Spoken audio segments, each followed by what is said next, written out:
Hey, welcome back to where we talk about selling a probate home in California. I'm Bill Heyman, and I'm Brendan Mohr.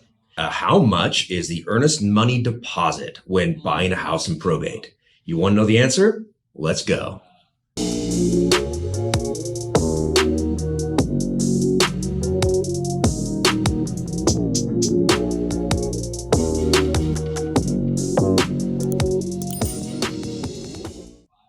All right, the earnest money deposit is in any real estate transaction, really, and it's a deposit to make sure that the buyer abides by the contract. It's like a placeholder. It's usually a small percentage of the contract price. So at the start of the transaction, usually within the first 3 days, the buyer submits the deposit to the escrow company. Then after that, they go through their normal process of going through the sale, and their deposit is protected by contingencies. It's usually the inspection contingency, the appraisal contingency, and the loan contingency. And they have a certain amount of days to go through that process and make sure that they're doing everything they're supposed to do. Should they remove those contingencies and cancel the contract, then by the contract, the seller would then actually get that deposit. While it's uncommon, it does happen. So in a probate sale, there's a common misconception that it has to be 10%. In fact, if you Googled it right now, how much is an earnest money deposit in a probate sale when buying a property, I bet you would find a ton of blogs that say 10%. And that's just not true. Now it's partially true, and I'll get into that. So when you have full authority, the sale of a probate house is about as normal as a regular sale. So that's one common misconception. And in a regular sale, it usually goes by the customs of your local market. Where we're at throughout the Sacramento region, it's often somewhere around 1%. In the San Francisco Bay Area, it's often around 3%. And elsewhere in California as well, it can vary between those numbers. And that's a percentage of the contract sales price. So that's usually doable for most buyers, especially because they're most likely putting down at least 3%. On most loans, you're putting down at least 3.5%. So the earnest money deposit on that amount is typically doable. And an earnest money deposit is real money. It's not like extra money. Mm-hmm. It would end up at the closing, go towards the buyer's down payment or their closing costs or what have you. If there's money left over from that, then it goes back to the buyer. But that's really of no consequence to the seller. I have a question for you, Brendan. Sure. I know you mentioned full authority. Probate sales are kind of similar to, at least on the buying side, they're kind of similar to a regular real estate sale. Mm. Are there times, for example, you and I know about limited authority, but our audience may not.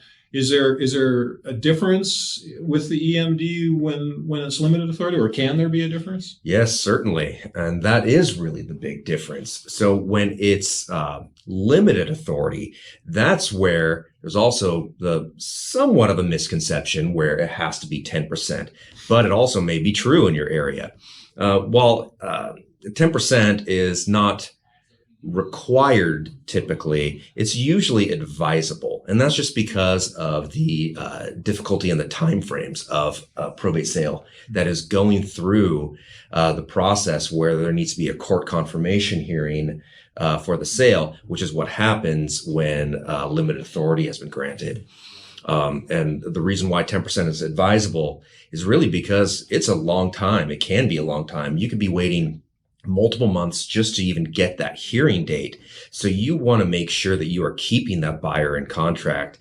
And even after the court confirms a sale, you want to make sure that they are, that they have a substantial amount of skin in the game, essentially, so they don't cancel that contract on you after you've been waiting maybe months. While it's not necessarily required at 10%, it's really up to whoever is appointed, the administrator or executor, to make that decision, possibly out of direction from the attorney. And I would, in most cases, advise as well. I would like to see a 10% deposit when you're dealing with limited authority. And it may be up to the local court rules. The local Yeah. court may actually require it. Yeah, that's very true. Some courts, well, all courts have a set of local rules, which if you're not aware of, you can get yourself into trouble. But in general, the local rules will state whether they're going to require 10% or not. Sometimes they don't say anything at all about it. And if they don't, like Brendan says, it's advisable to do the 10%. But we've both been involved in limited authority situations, court confirmation cases, where we have gone through without 10%. We've gone through where it's been much, much less than that. But again, like Brendan says, it's advisable to go 10% when you have limited authority on the EMD. So really, the whole picture should be considered when putting a home on market. What you're going to require, as well as investigating the local court rules.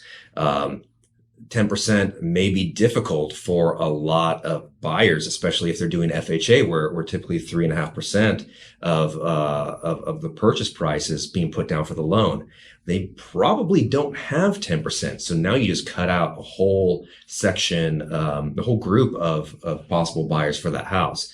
Now in a hotter market, it may be more likely that you're going to just go with the 10%. Or if it's a home where you're trying to just get a cash buyer really because of its condition. That's really the only reason you're really looking for a cash buyer is because the condition of the home isn't in good enough shape for a lender to lend on, especially something like FHA and VA. Mm-hmm. So just to recap, what is the deposit amount for a probate sale? Anywhere from 1% to 10% typically. If it's full authority, whatever the local customs are, 1% to 3%. Pretty much no difference than any other regular real estate sale. If it's limited authority, now you're talking about possibly 10%, usually 10%, but in some cases less. And it just matters, what your local customs are, what the local court is. And if you're a buyer looking at that and your agent is talking with the listing agent, it may be a conversation they need to have with that listing agent about whether they actually need the 10% or not. Yeah. And the other thing too is if you do have a probate attorney involved in your probate, not everybody does, but if you do, seek out his advice. See what he says about how much the deposit really should be. Obviously take advantage of his legal advice when you can. What a great point. And really, we talked a lot about limited and full authority here. We're going to do a video coming up, so look for that, about the differences between limited authority and full authority. There's quite a bit of differences. It's a great video for you to check out, and we have some good tips for you in that video as well. So thanks for watching our channel about selling a house in probate in California. And please like, subscribe. We have a lot more for you. And we look forward to seeing you again soon. Yeah, don't forget to send us questions if you have any. We'll be happy to answer. Thanks for watching.